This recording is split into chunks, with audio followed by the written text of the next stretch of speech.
Boa noite. Vamos agora dar início ao estudo do livro A Obsessão e o Movimento Espírita.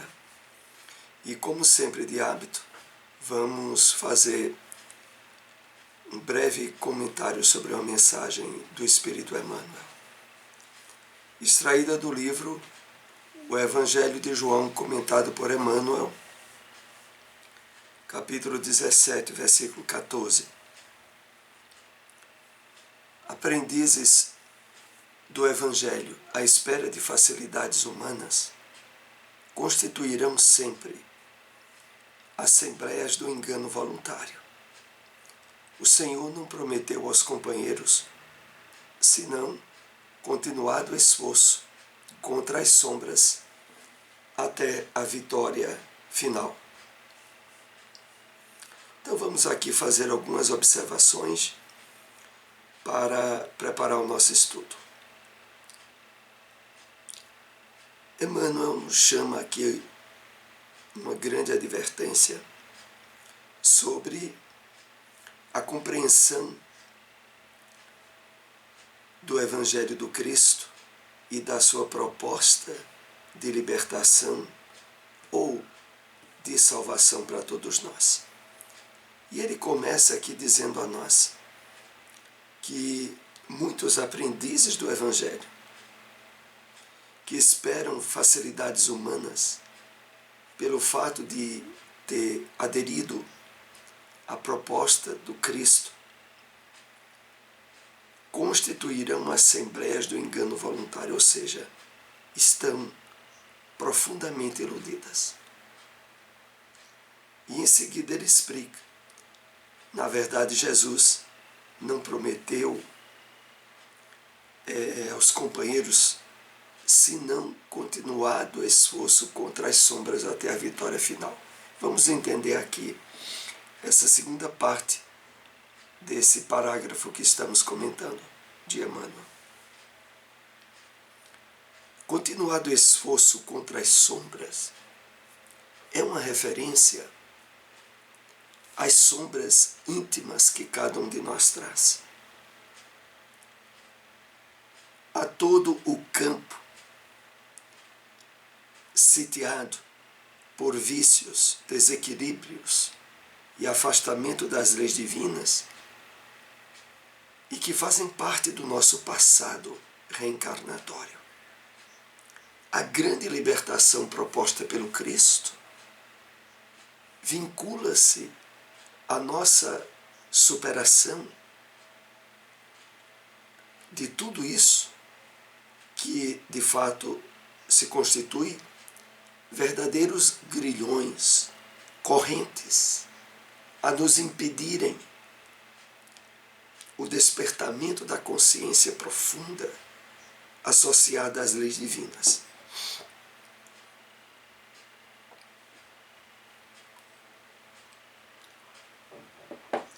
É isso que se configura quando Jesus disse: a minha paz vos dou, não vou lá dou como o mundo a dá. Mas tende bom ânimo, eu venci o mundo. A grande vitória proposta pelo Cristo para todos nós é essa vitória sobre esse passado de erros e que ainda nos dias presentes estabelece esse campo vasto, as infiltrações espirituais obsessivas, que aliás é a temática do livro que nós estamos estudando nessa noite. Então, que estejamos bem conscientes disso.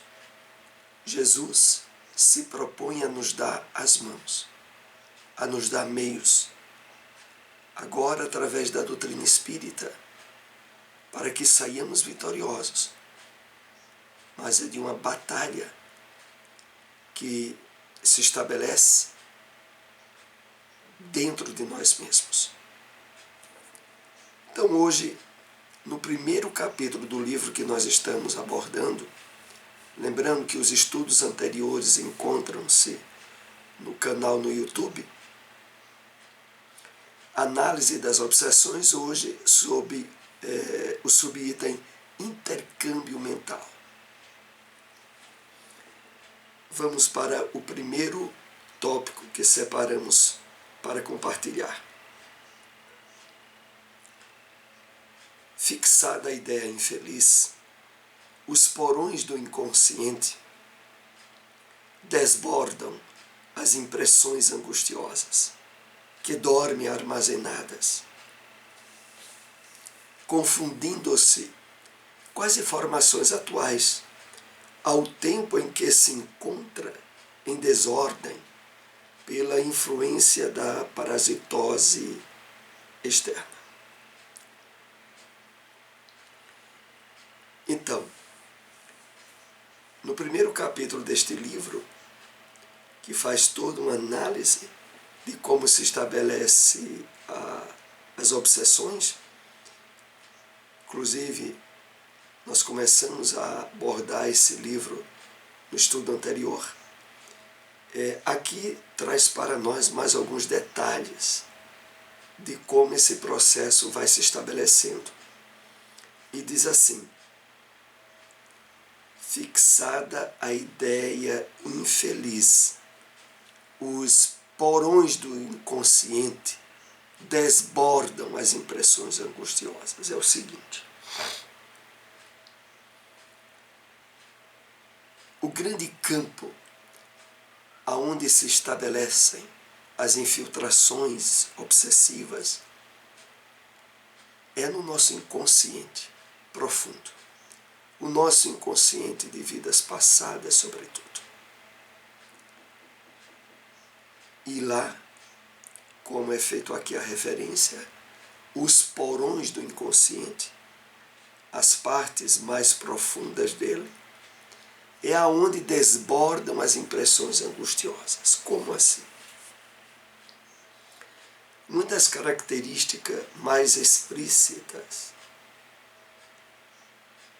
das aberturas para os processos obsessivos é o campo das emoções desorganizada, infeliz ou conflituosa. Naturalmente, aqueles que têm uma alma, o espírito e as emoções em harmonia com as leis divinas, habitualmente expressam gratidão, bem-estar,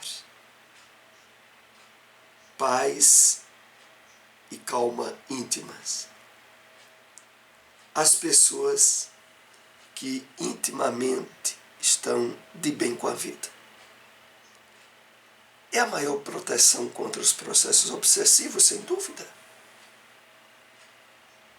Porque é nos porões do inconsciente aonde está a nossa grande área de fraquezas pelos desequilíbrios do nosso passado reencarnatório, que naturalmente é comum à grande maioria de todos nós, que vai se estabelecer o início dos processos obsessivos. Então, as impressões angustiosas, elas se estabelecem principalmente quando nós começamos a nos tornar pessoas queixosas, mal agradecidas, que não estão de bem com a vida. Pessoas que habitualmente reclamam. É uma das áreas expressivas para o estabelecimento do processo obsessivo. Mas continuando,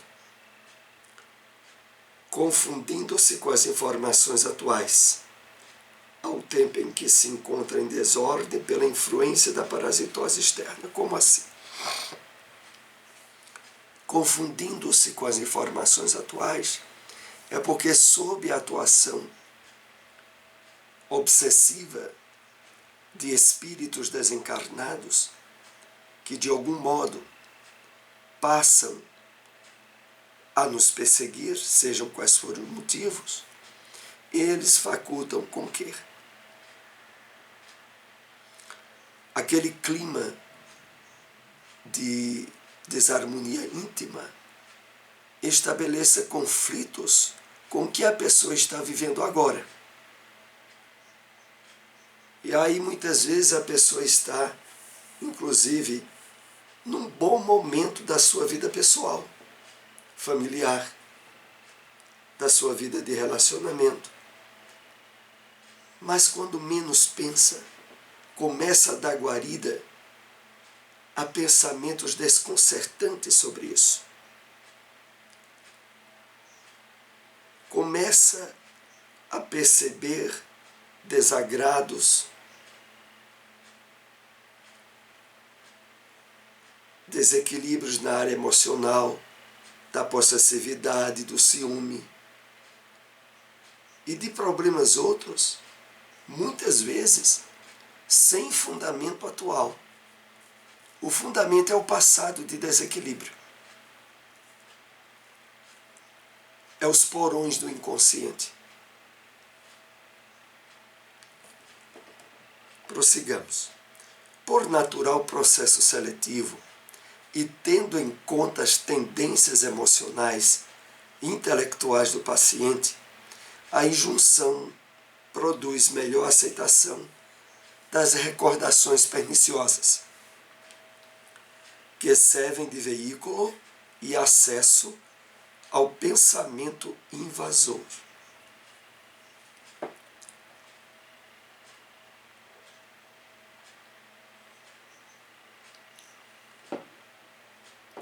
Então,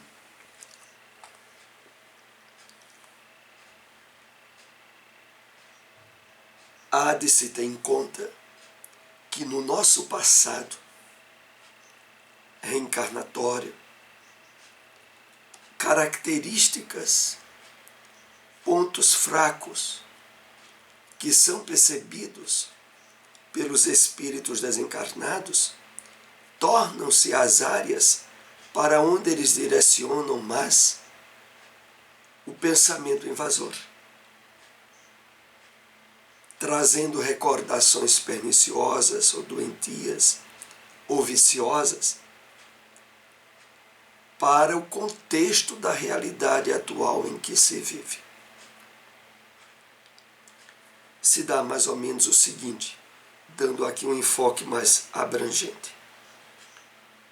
Quando nós nos abrimos de forma sensível e resoluta à proposta do Evangelho do Cristo, passamos a alimentar nossa mente e nossas emoções com ideias e pensamentos de paz, de equilíbrio, de gratidão. Estabelecendo esse hábito constante, nós bloqueamos os acessos dos espíritos obsessores a um passado de erros que ainda não tenha sido suficientemente trabalhado por nós. Mas, por outro lado, se ainda não tivemos esse encontro mais próximo com o Mestre, se ainda não estamos trabalhando a conscientização ideal com as propostas do Evangelho, nós sempre estaremos abertos ao fluir de recordações perniciosas que são utilizadas pelos espíritos obsessores. É verdade, como nós veremos mais adiante, que para a grande maioria da humanidade, que andam ignorantes e afastadas da sua verdadeira natureza e dos objetivos da vida, em termos espirituais, são constantemente assediadas, influenciadas, obsidiadas. E não há como.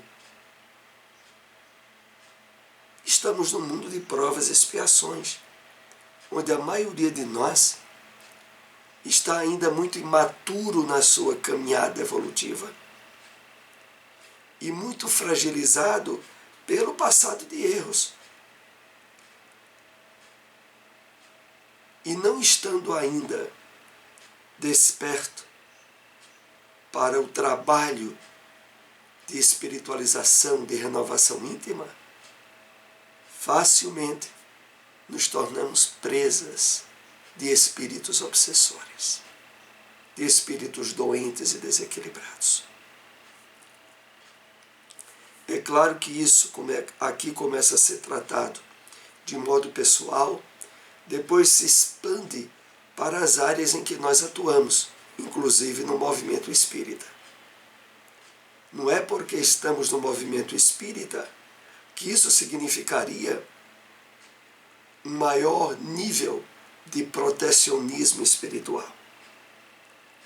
A questão são os valores que individualmente nós levamos para o movimento e com as consequências que mais adiante advirão.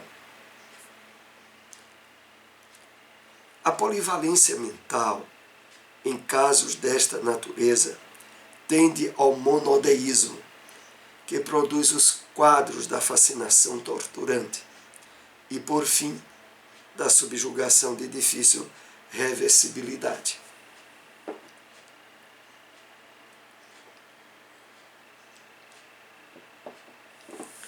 Então, a pessoa que, a princípio, se nutria de uma diversidade de interesses pessoais, ao se tornar alvo de um processo obsessivo, começa a centralizar-se mais, em termos de atenção, a determinada área do seu comportamento, aonde a infiltração obsessiva está se desencadeando. Então, nas mais variadas áreas do comportamento humano, começa a haver uma singularidade, onde a pessoa passa a constantemente pensar naquilo que se torna uma ideia enferma no seu comportamento. Pode ser o início de um vício, o início de um desequilíbrio em determinada área emocional, comportamental, e que começa agora, dia a dia, a pessoa acorda e pensa naquilo à noite, durante o dia, em vários momentos. E a ideia obsessiva está se encaminhando. Às vezes até por um desejo de vingança a alguém, em que a pessoa fica martelando aquilo ao longo do dia, da semana, do mês.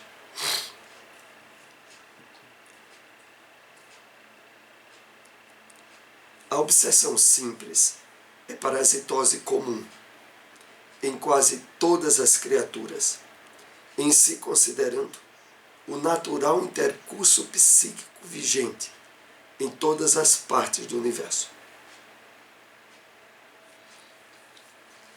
Então, a obsessão comum, que é o primeiro processo estabelecido no campo da influência espiritual doentia, ela é muito generalizada e comum.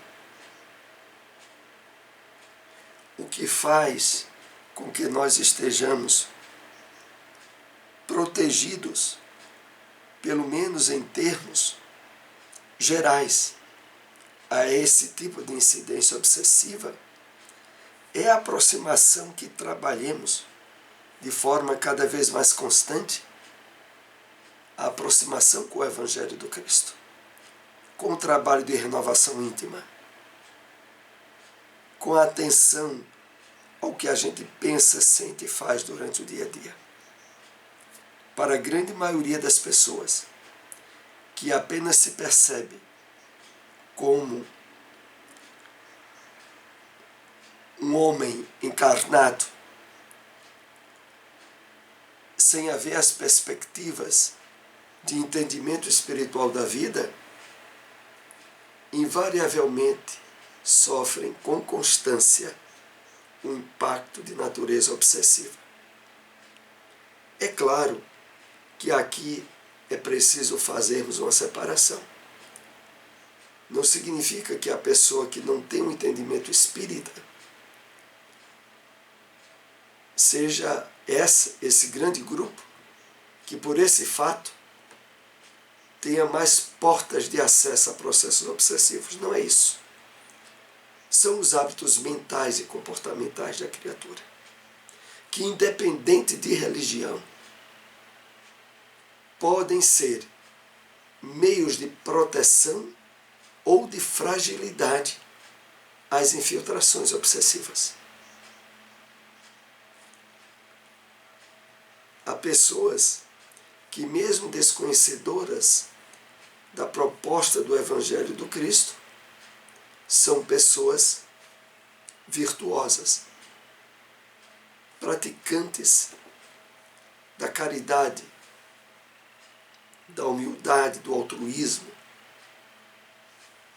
e que por esse meio estão numa interação com os espíritos do bem, mesmo que não tenha conhecimento, que é o vínculo protetivo maior para evitar os processos obsessivos. Aqueles que são portadores de aspirações nobilitantes, onde se fixam, permanecendo na construção do bem, dificilmente assimilam as induções perversas ou criminosas procedentes dos estagiários das regiões inferiores. Era isso que nós estávamos dizendo.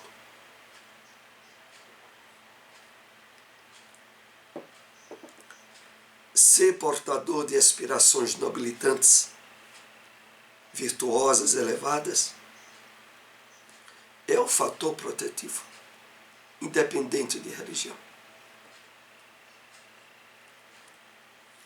Se interessados nas colocações da vulgaridade e do prazer, da impiedade ou da preguiça, do vício ou da desordem, recebe maior influxo de ondas mentais equivalentes, resvalando para os despenhadeiros da emoção aturdida, do desequilíbrio. Esse é o outro lado da moeda. Aqueles que vinculam-se a ter objetivos da vida focado no imediatismo, no materialismo, na busca desenfreada do prazer, aonde as suas atitudes e comportamentos também expressam preguiça, vício, recebem maior influxo de desordens mentais equivalentes. E estão envolvidos, independente de religião ou de crença, nas teias dos processos obsessivos dos espíritos inferiores ou doentes.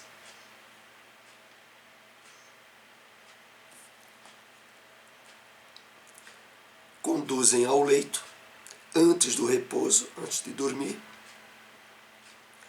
as apreensões angustiantes, as ambições desenfreadas, as paixões perturbadoras, demorando-se em reflexões que as vitalizam,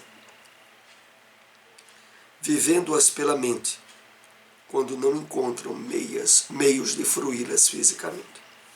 Então, se ao longo do dia as desordens e os comportamentos da criatura humana estabelecem esses conflitos, aonde as infiltrações espirituais nocivas se dão, à noite, quando se predispõe ao repouso físico, levam para esse repouso apreensões angustiantes causadas pela presença desses espíritos, as ambições desenfreadas, as paixões perturbadoras. Vitalizam todos esses aspectos através da mente, quando está fisicamente repousando. Quando não encontram meios de fruí-las fisicamente. Então a pessoa passa a ter sonhos, desvaneios, justamente naquela área mais provocativa de desequilíbrio que teve durante o dia. O resultado, ao se desdobrarem sobre a ação do sono, encontram-se com os afins, encarnados ou não, com os quais se identificam, recebendo mais ampla carga de necessidades falsas ou dando campo aos estados anelados que mais os turbam e afligem. É a intensificação dos processos obsessivos, que já se davam durante o dia e à noite se intensificam mais ainda. E isso muitas vezes, como aqui é colocado, as interações na mesma área, tanto em relação a espíritos encarnados quanto desencarnados. Quando despertam, trazem a mente atribulada, tarda, sob incômodo cansaço físico e psíquico, encontrando dificuldade para fixar os compromissos e as lições edificantes da vida. A ideia obsidente é fixada e a viciação estabelecida.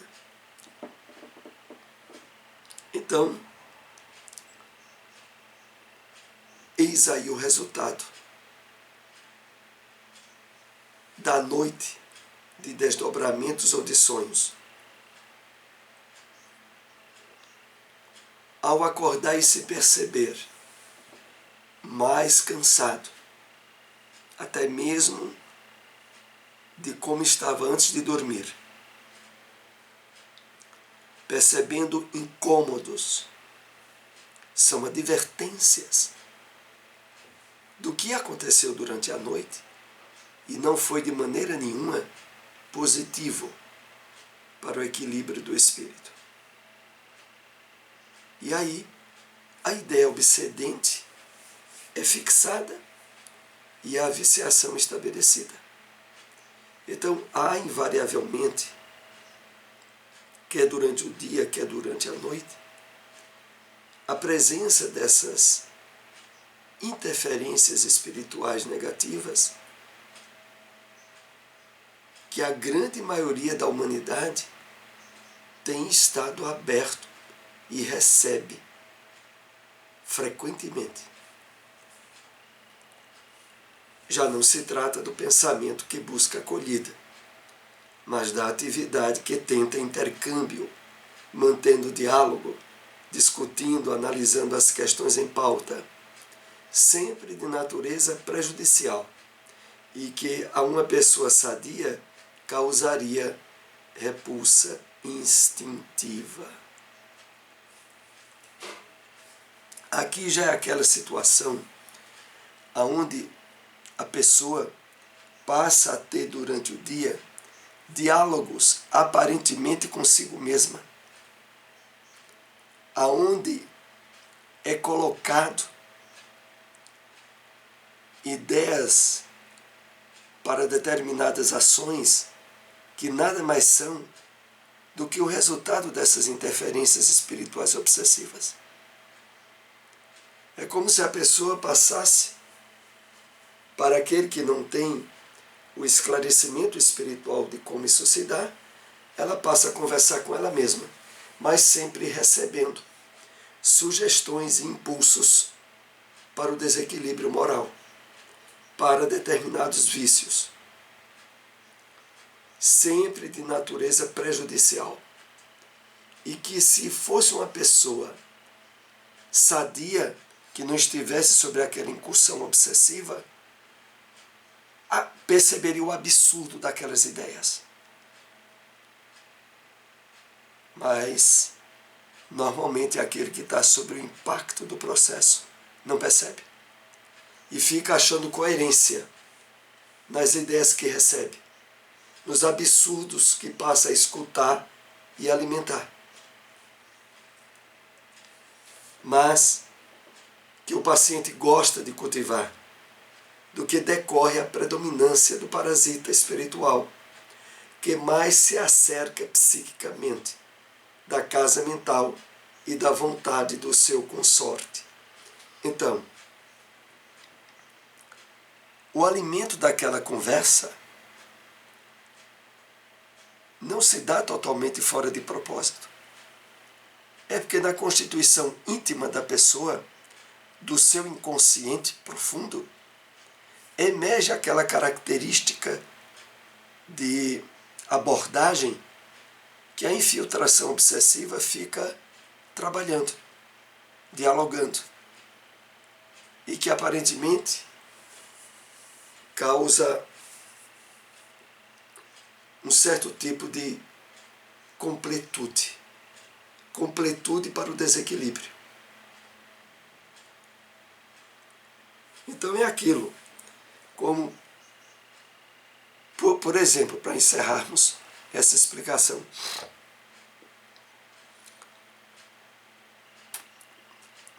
Um casal, por exemplo, um homem ou uma mulher, que vive muito bem, de repente, vem a ideia de começar a desconfiar do outro. E aí, por exemplo, o homem está no trabalho e a mulher está em casa. Se for a mulher que for vítima de um processo obsessivo, ela vai enviar ela o pensamento. Onde é que ele está agora? E a pessoa responde mentalmente, está no trabalho. E aí vem a ideia, mas será que está trabalhando mesmo? Tu tens certeza? E a pessoa começa a estabelecer um diálogo que ela acha que é com ela mesma. E na verdade é todo um processo obsessivo que está ali se encaminhando. Para mais adiante, essa ideia ser ainda mais intensificada e dar campo ao surgimento de um processo de desconfiança, estabelecido mais adiante no ciúme doentio, que pode ter consequências desastrosas. Então, esse caso que eu conto aqui é apenas para termos uma ideia de como esse processo, no livro Pensamento e Vida, de Emmanuel, no capítulo Obsessão,